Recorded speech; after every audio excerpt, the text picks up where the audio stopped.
See, I'm more of a Yorkshire tea kind of guy. Yorkshire. Yorkshire, gotta love a bit of Yorkshire tea. I've seen Lancashire tea before. Have you? Mm, Well, only once. I was gonna say I can't say I've ever seen it. You don't dare defy the Yorkshire tea cartel, No, that's true. Can't be doing or you'll get yourself in real murky waters real quick. that. War of the Roses all again. Hey, wouldn't that be the day? Yeah. So Morbius. Yeah, Morbius, which we Just regrettably just watched, spent a grand and total that's of £5 great British pounds watching that film. which you aren't gonna get back. No. Uh, where to start with Morbius? There's just too much to even like go into as to like I think that it was. I was sat there and I thought, you know what, I might enjoy watching this because it'll be so bad. It's funny, but it's not unfortunately, it even was just that. bad. It's just not even that. It's just The current score on Rotten Tomatoes with the tomato meter is 17%, Oof. and the critics' consensus, which I think basically summarizes my views on it rather quite well, is cursed with uninspired effects, Yeah. rote performances, Yeah. and a borderline nonsensical story. This dreary mess is a vain attempt to make Morbius happen. And you know what? Yeah. I agree. I'd agree. Just finish it there. That's all that needs to be said. We're Yeah. done. I mean, we might as well Um, start from the start of the film. wow, that does make sense, doesn't it? It does. I mean, what was he doing in Colombia for any which reason? Uh, I mean, I, why? And then why was he right, paying off like mercenaries with like a wad of right. cash? Here's the thing. Right, I'm like skipping ahead already, but throughout this film, all the like goons and just people that are involved in the film have a prescient level of knowledge. Like they foreshadow so much that they could only know what was about to happen, if Yeah. you know what I mean. No. Because right, we see Michael Morbius land a helicopter in a rather precarious position on some Colombian cliffside, which he couldn't Yeah. land a helicopter there, but No, it's all right. especially not in that. Superhero film. Not in that It's a ravine. superhero film. We'll let him off. Um, and he starts to walk up to this like cave, and immediately the guy who's flown the helicopter's like, not having this. This isn't good. Bad vibes. We need to fly away straight away. And then he doesn't do Surely, anyway. surely Michael Morbius has briefed him on the fact that they're going to land this helicopter. Like, there's no reason why he should suspect that something really bad's about to happen. No, Like, exactly. because there's nothing about that scene that's really out of the ordinary. The only reason why he gets spooked is because the writers who have wrote that character know that something bad's going to happen. Yeah. So they've wrote that character with the level of knowledge that they possessed, and it happens throughout the film at so many different points. But I'll wait until we get to those points because we'll at least have a poor attempt at trying to go through Yeah. chronologically. I mean, So from that point, I mean, obviously that seemed pretty stupid. But then, what was that thing that elevated out of like what looked like a briefcase from the floor, and then just had a bit of wires dangling about? Like what? that was him trying to catch all the bats. Yeah, but But how could it have that was caught all the it bats? was a machine that was telescopic, as in like it could retreat itself. You just put yourself on mute as well. But I know I have because I've just been interrupted, so that'll have to get cut out. but Right. but Yeah. So what was the it point? looks like it. Well, how is it going to catch a bat? Because it's Yeah, just like a few bits of string, and then they all fly through. yeah, And then it's like he cuts his hand, and that's supposed to be like really shocking and like, oh, look at how committed he is to it, but also how a bit like teetering on the precipice of insanity this man is. But it's just a bit like, right, cheers, mate. And then they're like the three goons just get ate to death by the bats, or they fly away, Well, don't I they? was gonna say And you that think like they get that. in the helicopter and whether you know you don't know whether the bats eat them or not, and then if they do, how does Morbius get off that little? I mean, it's a very convenient helicopter-sized ledge that they've managed to plant What? on for a colossal cave filled with potentially thousands of vampiric So bats. yeah, in terms of starts to a film, it Wasn't was great. very average. It wasn't that good. No, It was just average, but wasn't. it felt like they thought that was like, whoa, mic drop moment. What a Definitely. way to just introduce everyone to this character Morbius. Yeah. Oh, right. Cheers, mate. Uh, Um, and then it transitioned then into the flashback sequence. 25 years back in time. So Yeah. when Jared Leto was a young wee whippersnapper, because he was probably about like 25 at that point, wasn't he? Because he's Oh, just way older than you think. yeah. And they're in Greece for some reason. For some reason. I don't quite really understand that. No.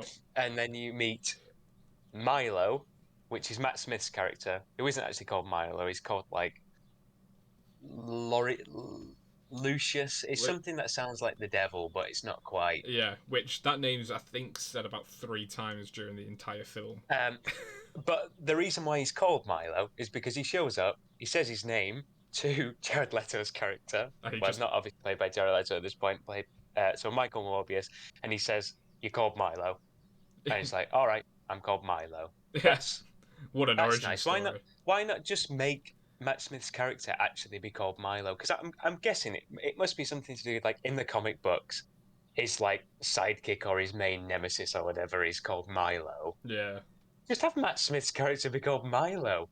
Or if he's going to be called Milo and there's some relevance to it, explain it. yeah. Um, Oh, just for and reference, then by the way, Jared Leto is in fact 50 years old. So 25 years ago, he would have been yeah, 25. just a wee young boy. A wee young boy. Um, then they've got this blood-related condition, haven't they? Yeah, And they have to. He says it like 3 times a day have to have new blood pumped into the body, yeah, and all of these people seem to have like a similar condition, and we get told it's genetic. yeah, All right, fair enough. You accept that pretty well, and then we see Matt Smith's younger version of himself, his character, on this like dialysis machine that he's on, just like keels over, passes out, something's not right. So Michael Morbius fixes the machine by sticking a spring in it. yeah, She's like, okay, nice one. And then he speaks to the guy who's running this like medical children's school institution for the people with poor blood.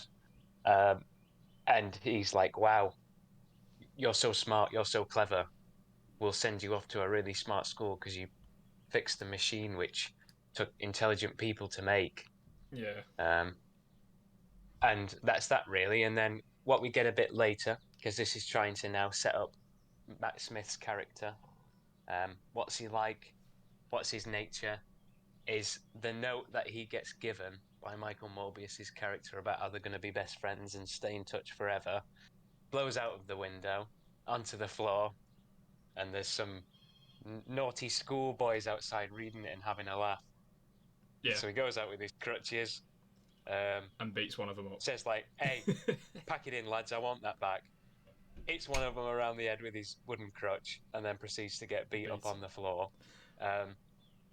Then this mentor, the same guy who sends Michael Morbius to Doctor, yeah, medical school, this doctor who mustn't have been that relevant because when I looked on who the actual cast is for the film, doesn't have a name.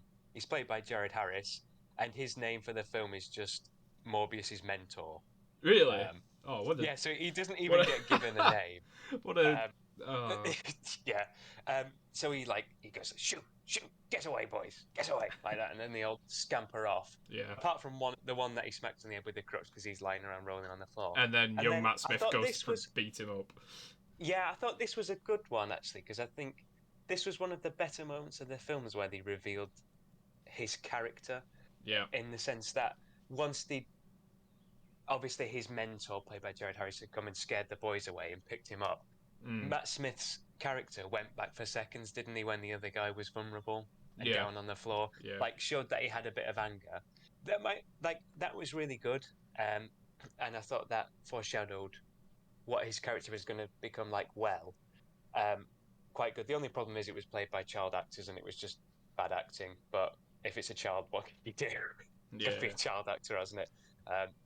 But I say that's a bit let down. But that is the only really scene or part of the film with Matt Smith's character in that sort of explains why he turns into the character that he does. Mm. It doesn't really like if it wasn't for that, for the rest of it, when he turns bad but Michael Morbius stays like morally grounded, there's no reason other than the fact that there needs to be a bad guy, and it's just the opposite of what Michael Morbius is like. Yeah, he's Like very there's much never just a like for like version, just as a villain. yeah, but they never like show it with past trauma or anything, or they never show the difference between I, Jared Leto and Matt Smith as to no, why he would become bad. It's just not explained, and I do think, I, th- looking back on it, the only thing is that one scene.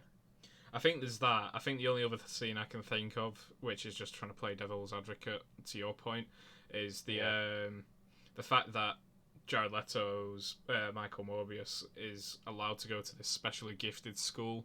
Which I'll be honest, I was sat there and I was just waiting for the X-Men drop of a mention, but it obviously it didn't go that way. But that's the only thing I can think of Matt Smith's character being slightly resentful. Obviously, he's had to go to law school, yeah, or whatever he then 'cause did, and slightly different. in the end fight scene, which is very poor, but we'll get onto that. Yeah, He does mention. Oh no, he does. I think he does allude to the fact that he was a little bit jealous because he went to the special school. But yeah. it's never shown at any point before that in the No, film, or like even at the time when it's happening. It never shows the young him being a little bit jealous or whatever. Like the only thing you could put it down to is well, Matt Smith's character is just like that. He's a bit spoiled and rich, yeah, no, and then you absolutely. just go, all right, oh, so he's just a bad guy. Um, so then we're coming back to the future now, but not in a DeLorean. We're just going back to current day, and Jared Leto's character's like in a hospital, and he's being all philanthropic, and he seems like quite a nice doctor. He seems like he cares a lot, and he shows you how accomplished he is because he's like winning the Nobel Peace Prize, Even though he which rejected it. he rejects it. But I'm thinking back, maybe this is just me not seeing the bigger picture. There's no real relevance to his character or story arc that he should Rejecting it. reject that Nobel Peace No, Prize. It's not. That's not like something that's fundamental and underpins his character. It's just like it's just the writers have gone that. Yeah, that seems like what someone like this would do. They'd reject a Nobel Peace Prize. which Yeah, oh, I right. can't even, there's no real explanation to why you would just reject it. I guess there's No. something to do with his morals, but even so, it's like he's worked up his way for a doctorate at whatever they said, like 19 years old, and then like this is something he's worked for, and I guess there's a bit of humbleness about not accepting a reward about doing good or something like that, but again, this It's almost not though, because it's the more showboaty thing that you can do. To have humility would be to accept it and be like grateful, wouldn't it? oh, true, yeah, I suppose. Anyway, I think that's just a minor plot point that was just completely irrelevant that we've got like hung up on. Yeah, But at the start, I think they show his character to be a bit morally corrupted, and he seems a bit sinister at the start of it. I think yeah. by the end they make him come good, but it's not like he didn't have a character arc and a character development, and there wasn't a force that brought him to be like more morally like courageous and proper. He just sort of just becomes a bit more good Mm, at the end, which isn't explained well way. Um, explained in a good way. no, So we have his counter, the person who's keeping him good, keeping him sane, which is uh, Martine, who's like another doctor that works with him essentially on his his cure. girlfriend, in essence, Yeah, and Michael Morbius, he's trying to find a cure which is fair for enough. this illness that he's got, which is like, yeah, It fair makes enough. sense. That's what he's doing when It he's not makes treating perfect sense. treating patients. Um, It's probably one of the most established plot lines of the entire film. That actually he's doing his own research along with helping other people. That's what doctors do. yeah, He's and he's got a. got his own lab where he works on stuff, and And it's the quite a reason well why designed lab, to be fair, in terms of set production. It looks quite good. Yeah, it looks nice and futuristic, like you'd expect some established Doctor in this kind of universe to Yeah. have. It doesn't look out of situ at all. No. And he's working on this core. And the reason why he's gone to see these bats is because these bats solely consume blood and they don't get ill from it or some just silly thing like that. It's just Um, just amazing. It really is. just amazing. So what he's trying to do is selectively pick the genes that allow these bats to. Oh no, sorry, they can consume blood without it coagulating. So obviously, this issue that Jared Leto and Matt Smith have must be something to do with like the blood coagulating Mm. um, in the body or whatever. And these bats, he can selectively, like using CRISPR or whatever, take part of the gene, splice it into his own, and solve the problem. And it seems like, yeah, it's a good idea actually. But the bit I don't understand, and then this is me going back to how I said at the start, like for some reason the characters like know something bad's going to happen with when they shouldn't, is why does her Martine, the character who aids Morbius, why is she saying like this is so bad, this is so wrong?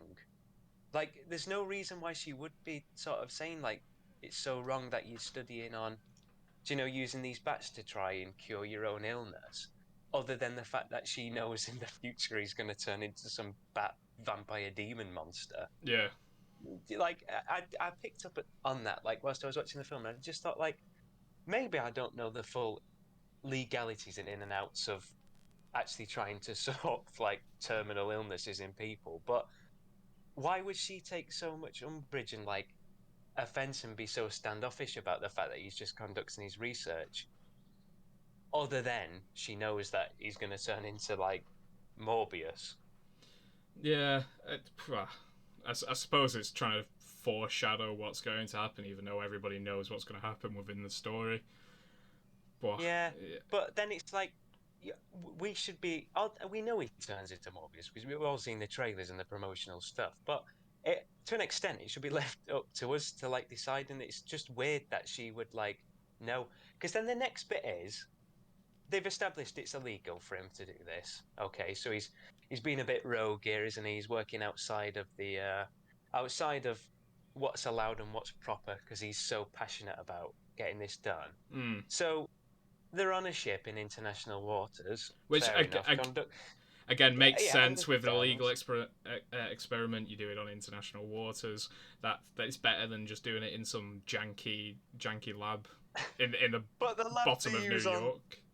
the lab they use on this boat just doesn't look clean. It looks a bit sinister and scary because it's setting up what's going to Yeah, happen in the lab. absolutely. It's reflecting the mood in the set design.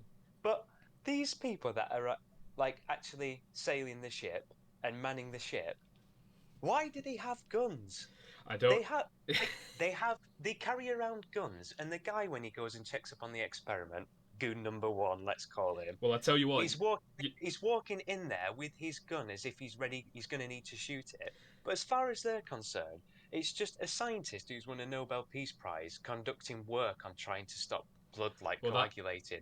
There's no reason why they should be like jousting for a fight. that goon, the one who comes down with the gun, he's like, "Oh, I'm going to check on the dock." That's Corey Johnson, and he's literally, I think, in almost every film that I've seen him in, he always plays like a background character or like a not even a side character, Hey, but but somebody I bet he who's in makes it. good money doing it. Oh So no, I bet he absolutely does. But I recall him from one of the Brendan Fraser Mummy films. I think he gets like eaten by locusts or something as a very similar like Goon Squad like type role. but it's so. I honestly, I just thought at the time it was like, there's no reason why he should be like walking in there with a gun loaded, ready to fight. When, as far as he's concerned, it's just a severely ill person doing an experiment on themselves. Like, why would he be expecting Yeah, I just think that's the bad writing almost. yeah. And then, obviously, he does turn into this like vampire. And I thought, to be honest, it is just like, I don't know, the Batman. Just it's just a weird alternate take on the Batman where he has superpowers, isn't it, or something like that. I was going to say it's very much like Um, what if Stan Lee did the DC, which is an actual comic yeah, storyline where it's Batman's actually a bat who's a man. and we see what Morbius looks like when he turns into this like vampire. Uh, and I've got to say, I don't think it looks nice. It doesn't look great on cinema. Like No, I've got a it, comic yeah, image as the template for this video. You can sort of see the resemblance, but it's very far I see from like what what you get. they've gone Yeah, for, but they've gone for a I don't stylized know design, but why. But it just doesn't look good. no, I don't. Like, and I can't pin down, and I couldn't say how could they do it better. No, I don't. But there's just something about it. It just looks a bit like I don't think they could do it meh. better. It is very meh, and I think it was the same downfall to Matt Smith's character because ultimately, I It think looks stupid, doesn't it? yeah, I think Matt Smith was certainly the strongest point of this film, and I I think don't think I'd agree with you on that. do you know? But I think we'll sort of flesh out a little bit more of the story, seeing as that's what we're doing, and then we'll just like completely tear it down. Yeah, So we're in there, fight scene. He kills some people because he doesn't have control, because he's got a lust for blood, it mm. turns out. This character needs blood. And Christ, to be honest, why are we even trying to talk about the whole story here? But summarising the Big rest of fight it. on ship where then he kills a few Oh, people this and is then it, he this is wakes it, up actually. and takes No, off his. before that, he wakes up. Yeah, he wakes up from this like this blood trance that he's been in, and he's a bit like, oh, I've messed up. Calls Mayday, Mayday, so some people come to the boat, and then he just jumps off the boat. Just, mind you, it establishes the 13 miles offshore of Long Yeah, Island. that's what I didn't get either. Why is he suddenly? He's had this mad trance where he's gone really lustful for blood. What then makes him think he's capable of swimming 13 miles back? Like, there's just no reason. Like, why he would just There's think to himself, like, there's life yeah, I ships could on the just swim boat. across an open ocean out of nowhere. Yeah. Well, it's the fact that he wakes Wow. up from his trance, takes off his shirt, and then finds a random shirt on a guard and puts that on. Because we need to be able to appreciate Jared Leto's body, so it gave us enough time to appreciate that he's looking I mean, real good. it's fair enough. It must have been in Matt Smith's contract to do the same whatever Jared Leto does because he gets it in the latter half of the It's, film, which is a he funny just scene. walks around like Conor McGregor. Doing a little dance. Yeah. But yeah, Anyway, they come off he's the he's boat. made yeah, and he goes back to his lab. Do you know what? I've actually lost stamina and steam just trying to explain what's gone on because it's just not even that But they, interesting.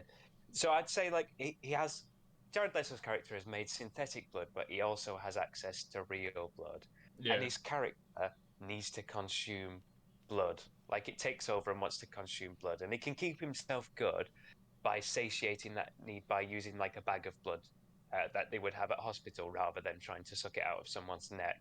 mm. But it turns out the synthetic blood isn't scratching the urge, and the amount of time he can go without consuming this blood is decreasing and decreasing and decreasing. Which is it's an Um, all right plot point, I Matt, guess. Matt I Smith's, didn't complain with that. yeah, I did think there was. I thought it would have been better if um, it wasn't. There wasn't an actual physical, like medical, let's say, need for him to have this real blood. I think it would have been more compelling if they wrote it into the character that just the synthetic blood sort of kept them at bay, let's say. But if they Yeah, had real, it felt better, like they were empowered more, the powers were stronger if they had real blood. that would have been a And more then that's where the convincing. conflict would have come because Matt Smith's character Wanted that would have power. liked the extra power Yeah, and, to feel stronger, to be faster. that But that would also Jared make Leto's sense. character was having to restrain, that Yeah, ambition to quell that need to want to be more powerful and have the stuff that wasn't like. I think that could have been the conflict it that would they have could have had. I would have preferred that personally. it would have made sense as well because I mean skipping very towards the end of to the end of the film at the final fight sequence, it made sense because Matt Smith appeared as the more powerful character. He Yeah, basically got all the shots on Morbius until Morbius decided he's going to be a zookeeper and bring out some bats, and then that's yeah, and I think it. it made sense to me that he was maybe a little bit more powerful because the way in my head I justified it, I thought like Michael Morbius is sort of he's not accepting it and he's holding back these powers, so Yeah. he's not fully explored it as well. Whereas Matt Smith has like embraced it better, so he's had more time to come to terms with what he's capable of. Is how I justified it in my head. But anyway, Matt Smith's character Lucius was he called or something like It's that? spelt Uh, like Loxias. Yeah. yeah, Lox not a clue. Matt Smith's character Loxius. Milo. Call him Milo because that's what he was Milo, yes, referred because to. he's called Milo for some arbitrary reason. So Milo obviously goes to the lab, sees Michael Morbius has made himself better, and he wants to be better because he doesn't want to die. Yeah. But and I think like when I'm saying that back now, his reason for then taking the cure, let's call it, seems like quite reasonable. But I just don't think it was put across that well in the film No, of course. as to his motivation for taking it, knowing that he'd still become ill.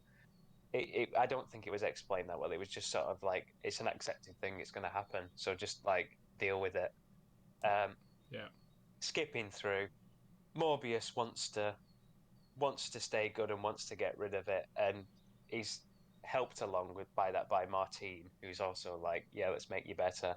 But Matt Smith doesn't have that like character to ground him, and when Jared Harris, Morbius's mentor, comes to try and ground him, he just kills him, and it ends up with the two clashing, and they have a quite poor fight scene at the end, Mm, and then it sort of ends the film there. yeah. Um, It seems quite anticlimactic going through. the, I think the first half of the film was stronger than the last half, even though we get to see more of yeah, I would Matt agree. Smith's villainous side, which I think he pulled off quite well. I know I'm going down It that route, is but the detectives of I've forgotten what they're called now, but so Tyrese Gibbs, who yeah, plays Simon Stroud, and then there's Al Madrigal, who plays Agent Rodriguez. he Who was funny. Agent He Rodriguez got the best is lines in the the film. redeeming part of this film because he's just really quite Witty, catchily funny, isn't he? yeah, And he just has good lines. And he seems like his character's like the most genuine and realistically wrote. yeah. Um, No, I agree. honestly, that is the best part of the film. Well done to him for having the best character, really. The so these two agents with the FBI sort of you get the impression when they first show up that they're going to be quite involved and they're going to be like the legal aspect of it. The sort of representing not the main characters of this film. It's like people on the outside of the story's view. Do you know Mm, what's going on? yeah. Like the government view and so on. But they just don't end up being that involved. And the No, way that the film ends, they just it ends, and it ends. they've not really made any headway with the case or anything like that. They just show up when people have died, Yeah. but they already instantly know who's committed all the crimes and who everyone is. So it's almost a bit like superfluous as to why the agents are there because it's like they already know exactly what's gone on as soon as they show up. Which was Because they kind of knew as soon as they realised from that CCTV footage of, oh, that's not Morbius. They sort of gave up after that point. It was like, this is not for us, sort of thing. yeah, so which is weird because it's like, why are they there then? Do you know the Yeah. FBI people? It's because that's honestly just like the writers have To gone. to me, it would have made Well, there needs to be some sort of police presence because people have yeah. died, so To they me, can show up. it would have made more sense as almost. I don't know what role would fit or whatever, but maybe like a very not well known superhero would have fit that role a bit more as somebody who's not quite The really problem knowing is what they're though doing. But you're adding is too that much to that story then. yeah, that's the limitations of it because it's like as you're reminded when you watch the title sequence, it's in association with Marvel. It's Yeah. not Marvel, um, and maybe that's the problem. Is Sony are just trying to like do it and make some money and make their own universe, but in terms of me, I'm just not interested in what they got to produce. No.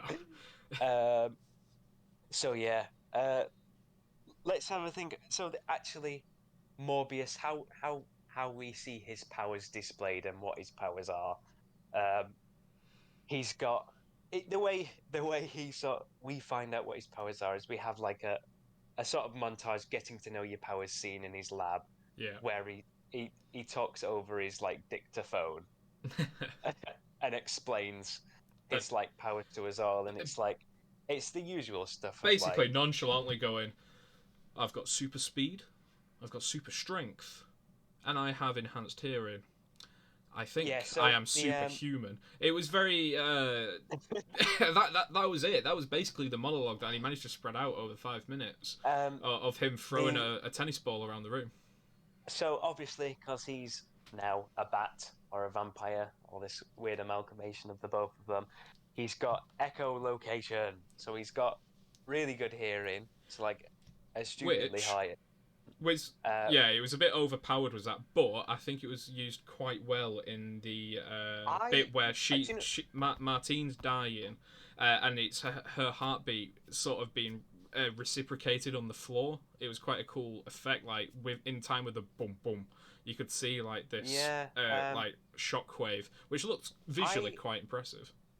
I like yeah. I was just gonna say when he first finds out you can use echolocation, I like how the put that across in the film visually. I like the scene where they had the sort of ripples. Yeah, I just thought that visually looked quite good, and I thought that was probably the best way they conveyed his powers. yeah. I don't know whether I liked it as much as it went on. I think it was a bit too much. The slow mo was too much added on top of that. I think if they just left it as that, I don't think it would have been too bad. Yeah, that But the was slow mo sequences of like the Matrix bullet time and then the sort of that's weird. Yeah, because he just periodically spliced these like super slow-mo scenes into action shots, and it was just like getting kicked in the balls by cringe.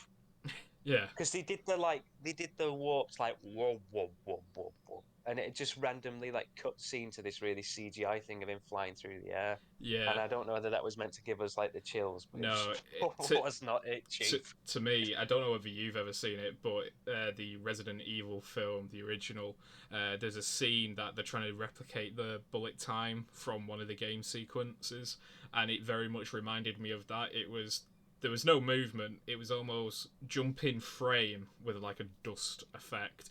Yeah, it was all still in slow motion anyway. Like the actual slow motion never sped up or slowed down even further. It was slow motion shot and then a figure popping about, almost like teleportation, very similar to I've forgotten his name now from the X-Men.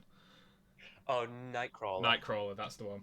Yeah, but then this is what I didn't like particularly much either. Was so the character when they're in this superhuman form. Yeah, Why has it just got the weird hazy? Yeah, like Nightcrawler in the X-Men, just that weird haze like bit flowing around them. I can't even like put into words to describe what it is. It's like it almost looks like sort of fabric swooshing around them as they move, and it's like you almost see like the air around them distorted and stuff. yeah. Why is it there? It doesn't look good. It's No, just it was almost just like a bit of flair to like just distinguish the character from other superheroes. But like there's a reason why other superheroes don't have it because it just didn't look good, did it? no, it It didn't. almost actually what it looked like was the oh, in Harry Potter, the Deathly Hallows. Oh yeah, when What they the Death Eaters are doing the Death Eaters, yeah, flying thing. when they Yeah, first sort of initially warp and you sort of see the fabric go around them and stuff. It looked like that all the time when it moved, and it just didn't look like that good, no, in my opinion. Like, and I think that's one of the main problems is with Matt Smith and Jared Leto's like the characters when they were in that superhuman form, they just didn't look good. And with the like really gaunt, bony vampire face and like the fangs, and it just looked silly. And then it led to like that one scene where we were sat in the cinema, both trying to contain laughter because we didn't want to ruin it for other people but in the for the screening. four other Of people in the they're screening. in they're in the New York Underground, and Matt Smith, Lucius' character, is chasing towards him, and it just cuts to weird slow mo. I'm laughing Michael again. Morbius is just vibing, like he's just stood there, like He's there, waves going around him, waves going like around him. what's going on? He's at Park Life. He's just loving He's life. yeah, He's there. he's off his head basically, and there's this like train coming on the underground, And then for like, honestly, it felt like a minute I think it when was we were longer. actually in the I cinema. think it It was felt for genuinely it longer. was just way too long. You just have Matt Smith's bad looking like CGI faced super evil character thing just sprinting towards him in slow-mo in a really weird The fashion. thing And is, though, it cuts onto that for just way too it long. didn't start with him sprinting. He walked around the corner, and Jared Leto turns round, and then he starts vibing, and then it keeps cutting back to Milo slowly walking in slow motion, and then it eventually builds up, and by the time that he's actually running, the train is basically there, and it's like, well, there's almost a loss of perception of the time scale that this is happening. I mean, those New York trains, especially considering it didn't stop at the station, they'll move at probably upwards of 60 miles per hour, I reckon. So like, But that's the thing. They were moved when you earlier on in the film it establishes that these like characters can move at superhuman speeds, and like that's fair enough. I don't have a problem with that. It seems pretty reasonable. yeah, But why are they then going at a similar speed to the train on the New York Underground? Because I'm pretty sure that doesn't move at like 200, 300 miles an hour, which it looks like they're doing. These characters can move at. yeah, Because eventually, the reason why Michael Morbius is just stood there vibing when he's about to get like scratched to death by Matt Smith is because he's learning how to fly. I suppose it's a bit like that scene in Man of Steel with Henry Cavill where yeah, he sort yeah. of like learned He's that he sort of can doing his fly extended in the jumps, and Arctic. then he's able to. Yeah, It's a and he's like similar thing, he's yeah. just swooshing around in front of the train, and you see it in the like trailers for it. Mm, But he's moving at the speed of the yeah, just like a lot of in like very incoherent in terms of yeah. what the characters can do and like the power sets. Something I just thought of then, actually. Why is Matt Smith running in slow motion? He literally has the same power. Surely it'd just be normal motion for them. Yeah, unless that is like because mm, There's no Jared excusable reason, because he's clearly the Jared more Leto's experienced one. characters found a higher tier of like capability within his powers. Yeah, That's what. I don't know. Well, it's It like, was just purely like a stylistic and it's very stylistic, and choice. Yeah, it was done for and the it didn't look story. good. Um, I thought Matt Smith strutting his stuff was the best bit of the film. so, in terms of Matt Smith as the villain, because I know we touched on this when we did the last podcast, Yeah. I'm still a bit like just indignant about the fact that they've wasted Matt Smith. Oh no, it's an absolute waste of talent. Because But he can't really show up in the MCU now that well. I mean, I wouldn't say. Aaron Yeah, I Taylor mean, Johnson did it, and he's doing it as Craven. I don't see why they can't cast Matt Smith. Yeah, I suppose so, but it was just because I think there's certain types of characters because Matt Smith is like that sort of wacky, unhinged. I guess that's why he played Prince Philip so well in The Crown. Yeah, exactly. Is he plays characters like that and Doctor Who really well, and I think there's so many just ways that would be applicable. And I would just like Matt Smith to be around more in more films and be like more involved in the wider I was thinking about. MCU. Yeah, I was thinking about this coming home from the cinema, actually, because obviously we both agree Matt Smith was good in that role. The thing is though, and I'm not gonna let my love for Matt Smith cloud my vision here. I don't think he was that good. He was all right. I preferred him to Jared Leto's character. Well, and you prefer I him to think he was Jared one of the Leto is more- what I'm trying to get at, because if I was to fix that film, I'd probably, because I mean, it's unfixable. Let's be honest. But if I was to fix it, I would recast Jared Leto, and I'd tell you who I'd have and who I think would do a better job, and then the chemistry of the entire film would be better. David Tennant. Go on. I knew you was going to No, say no, that. no. I was just about to interject with David Yeah. Tennant. No, genuinely. He's a very similar... Well, obviously, Jared Leto's, I mean, a bit more jacked up, but David Tennant, he's got a very similar sort of beard. He's had the long hair when he's done the stuff like Good Omens and things. Obviously, that's probably a wig, but... he probably suits that role, and I think... speaking as a Doctor Who fan, a lot of Doctor Who people would quite like to see in some point a film of Matt Smith versus David Tennant. Why not have that? What a great aspect of a film. The film story is a bit crap, but the only way I think you could fix it is probably having David Tennant in that role. I think he'd suit that role as well because David Tennant, he can portray, especially with his version of the Doctor, a very morally good person. So those two personalities, they're basically built for those roles. If you're to cast Matt Smith as the villain in that film, I wouldn't say like how the bits I didn't like about how Matt Smith's character was portrayed. I wouldn't say it didn't seem like it was maybe down to how he'd chosen to portray the character himself. It almost seemed like the writing of the film, I'd structure of it, which was responsible for that. Go on, let's have a talk about the end fight scene, which lasts a really short amount of time, to be honest. It did, because basically the fight scene had finished, and then it was about 2 minutes later, it was the end credits. The film ended, yeah. That fight scene was pretty... It wasn't great. Do you know what? But it moved quite seamlessly into the end fight scene, because I was almost a bit like... I was aware that time was ticking on, and I didn't see what the runtime for the film was before. It's 1 hour 44 minutes, I believe. So it's quite short compared to quite a lot of new stuff that's being made, i.e. The Batman by Matt Reeves. It's still a great film though, obviously.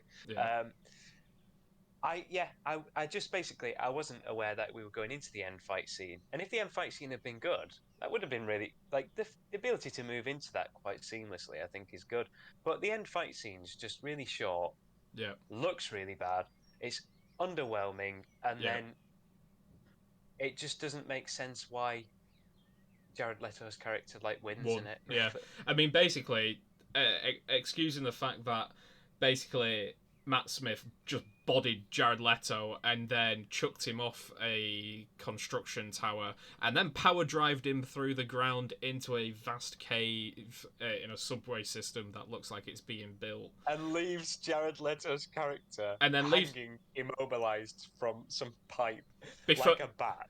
Before then being dropped on his head in the ground for no apparent reason. Like, his legs would have just held there. He just flops off it. Like, Matt Smith should have won. You know, if this was WWE, Matt Smith would have won. And then what happens is Jared Leto, Michael Morbius, uses his echolocation to sense all these bats that he's got stored in his laboratory. He puts on a Sorry, go on. Yeah, well, that's just one of his power sets. Is he can also talk to these bats. Which he only really finds out. There's a little bit in the film that explains it beforehand of some bats hugging onto him. But there's no thing that establishes within the film that he can control bats. Like, he puts on a metaphorical bat signal. I'm okay with that, to be honest. I'm not. That's sort of that's sort of his ex machina at the end, isn't it? Well, that's exactly what it is. It was his only way of winning because of his good morals. If he couldn't control bats, how would he have won? Yeah. Matt Smith was clearly the stronger character and was about to stake him through the heart with here's the a thing. Right, because we see the few bats that he's got locked in his laboratory, and he has a very Christopher Nolan Batman sort of scene where he just lets them all fly around. I mean, all I can say about that is Peter wouldn't be very happy. Anyway, he's got them locked in this glass cage thing, and they just continuously fly around in a swirl, like almost if you chucked a load of rubbish in one of those indoor skydiving things. And it just continuously just swirl around in a vortex fashion. This is what these CGI bats do. Yeah. But you see, he has a very finite amount of bats locked in there, doesn't he? Yeah. Definitely within the range of 100 bats. Definitely not the entire populace of the Vatican City number of bats. Because we've got to remember, they live in this far off, in deepest, darkest Peru, or wherever it is, South America probably. Paddington Bear. Paddington Bear. He's the villain for the next film. In this cave, and he's had to bring them back himself, which is quite a lot of work. In the end fight scene, bloody hell, hundreds and thousands of just bats show up, and in the end, they just swamping the whole of the skyline of New York. Yeah. Where have all these bats come from? Or did he bat signal these bats 3 to 5 working days before and he's flown all the way over from It's one of these Like, Amazon drones. They've sent them on next day delivery. yeah, so they just show up What? and then they fly around him for ages, and all those scenes just whiffed of the Batman. Yeah, Not the Batman, sorry, just Batman in general, with the bats flying around. yeah, Um, and they just swamp Matt Smith basically, and then he stabs him in the heart with this thing that just kills him. yeah. But here's this is also it as well. I thought the thing he was going to stab him with, because it's this serum that he quickly concocted before, and he established that it would be deadly to humans, but like not that good for bats, basically. Yeah. And so I'm thinking, oh, because he'll stab him with it, and it'll basically cure him of his like the bat side of him, and he'll just become normal Matt Smith, Yeah. and he might die from his previous, genetic illness. Yeah. But it just kills him. So what's Well, the point in going to the effort does to it making that serum? does He it could have just stabbed him. does it kill him? We don't know because basically he stabs him. Ah, He goes quiet. That could be a coma. That could be he's just he's tired. He's all took it out. He's just had a big fight. He's done all the heavy lifting. mind you, though, he does then just bugger off. Yeah, well that's what I mean. The camera cuts to all the bats coming out of the pissing opening. To be honest, I'll not be happy if he shows back up because. But yeah, actually saying that, how could I not have thought he's defo? Yeah, he's showing back up, Yeah. isn't he? And then that's just kind of the filthy writing that's going on here. Because he's going to show back up. Because we're at the end of the film, his girlfriend dies. Matt Smith's killed her. Her heartbeat's going, and then they're having this kiss, and she bites his lip. What? I mean, I get the fact that she's now turned into a Morbius bat thing. That's some kinky stuff right there. Yeah, well, your girlfriend's dying. No, that's not consensual, is it? Well, how's that happened? It's because the little bit of blood that came from her lip. No, I get what it is. Sends the demon crazy, and then he proceeds to just suck all the blood out of her body. Yeah. So he has enough oomph to take on Matt Smith. Get in the bin. But it was a scene we didn't need. She could have just lived. Like, he could have held her hostage. That fight could have happened up there, rather than bloody Matt Smith watching her from another bridge across the Brooklyn Bridge or whatever it was. So we had the end fight scene, and then I could literally talk through it like 2 minutes about what happens in the end of the film and not even summarize. So we see Matt Smith's character die. Michael Morbius, with all these like millions of bats, flies out of the sewer with them all, flies around the New York skyline. Spider-Man-esque ending. Yeah, the two FBI cops are like, damn, bloody hell, damn it, above our pay grade. That. Yeah, pretty much. We cut to Martine, Michael Morbius's love interest, just comes back to life. Just does. At the end of the film. End of the film. And then the best bit of the film is certainly the sort of opening credits. They looked visually very fantastic. And again with the end credits, whoever was in charge of the credits at Sony, I applaud you, because it's probably some of the best intro and outro films to anything I've seen. It looks very colourful. Very just like weird bit of the film to just really like just think is amazing. Yeah, the opening and ending credits. I mean, the ending credits was even better because I got to leave the film afterwards. And then we have two post-credit scenes, which link into each other. Really, they're the same thing. Yeah, but it could have been just one. It felt like they misunderstood the brief for what a post-credit scene does. Oh no, absolutely. Because they were barely post-credit scenes, weren't they? Because the first one happens like. It's not long enough. No. Some of the people who were sat in front of us left as soon as the film finished. Yeah. Which is like fair play to them. I would have wanted to get out there as soon as I could. Yeah. They hadn't even managed to leave the screen before the first post-credit scene came on. Yeah. Because there wasn't even like any credits. It was like a really short. And then obviously we do get the purple crack in the sky. Yeah. Why? And this is obviously explains how Michael Keaton's Vulture shows up. I don't know why they've picked him. Michael Keaton must have just like wanted some extra moolah or something. I think they were waiting for reshoots on The Flash. The MCU is obviously finished with Michael Keaton's Vulture, isn't it? Definitely. So it was just someone that could show up. So he shows up locked in a prison cell. And he gets freed instantaneously because it wasn't for supposed everyone to be in there. Michael Morbius's world, they're like, why is he in prison? Yeah. And then that's that. and then we get the second one where he's dressed up as the Vulture, meets Michael Morbius in just some random bit of desert somewhere. Yeah. Michael Morbius is just driving this swanky, like pimped out Electric car. For some reason. Meets him in the middle of the desert somewhere. The Vulture shows up and just says like, Let's form a basically, team. I hate Spider-Man. And then that's it. But it's like I said to you instantaneously after that finished. Jared Leto's Michael Morbius has no idea who Spider-Man is. No. Like that's of no relevance to it No, absolutely. at all. I mean, Unless, like, actually, I'm just thinking now, is this gonna like somehow be in like Andrew Garfield's Amazing Spider-Man universe or something? that's what I'm thinking, because in the trailers there's a scene of Jared Leto in like an orange jumpsuit with some clothes walking past the dumpster bin, and it's like Spider-Man poster with murderer written on it. That was never in the film. And then equally, Jared Leto never met up with Morbius in Jared Leto's Morbius never met up with Adrian Toomes in prison, so they never had that interaction, which is in the trailer as well. So I mean, this film's set in the Venom verse, which was established by Tom Hardy's Venom. Yeah, So yeah. it's fairly easy to say like there's definitely going to be Vulture, Venom, and Morbius as the three in the Sinister Six. I think If it's part one... if it's part of Andrew Garfield's universe, well, Electro's dead. We know he's dead, so he can't be part of it. There is Doc Ock because like his arms were in Rhino. like the background. Yeah, Rhino. That's five. I think Goblin Jr. was still alive, even though I think he was just called Goblin because he's Harry Osborn. Is it Harry? No, what's his dad? Norman. Yeah.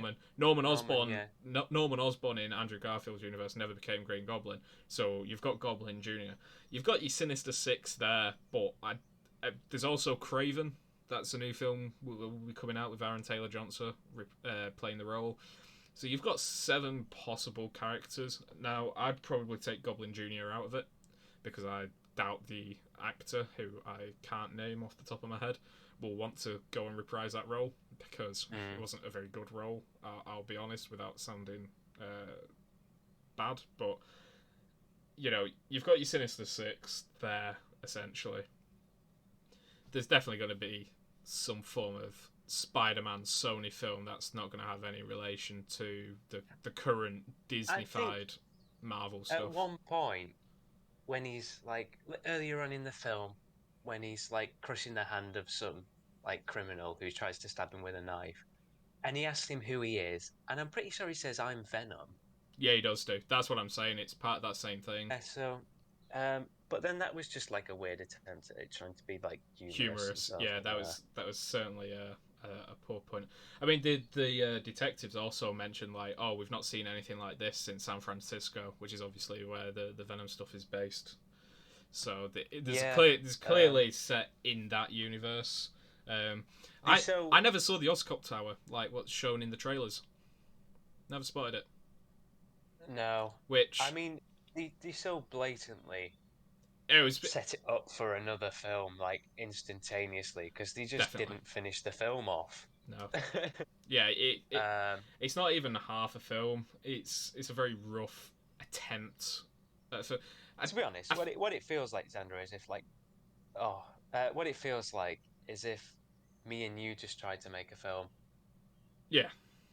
It's very high school-esque project type thing. As if like, because like we're just completely incompetent and incapable of such a feat, and it just feels like if you just gave us the brief of like make a superhero film, this is kind of just the utter monstrosity we'd come out with, really. All I can think of is it's probably better than the Halo TV show on HBO.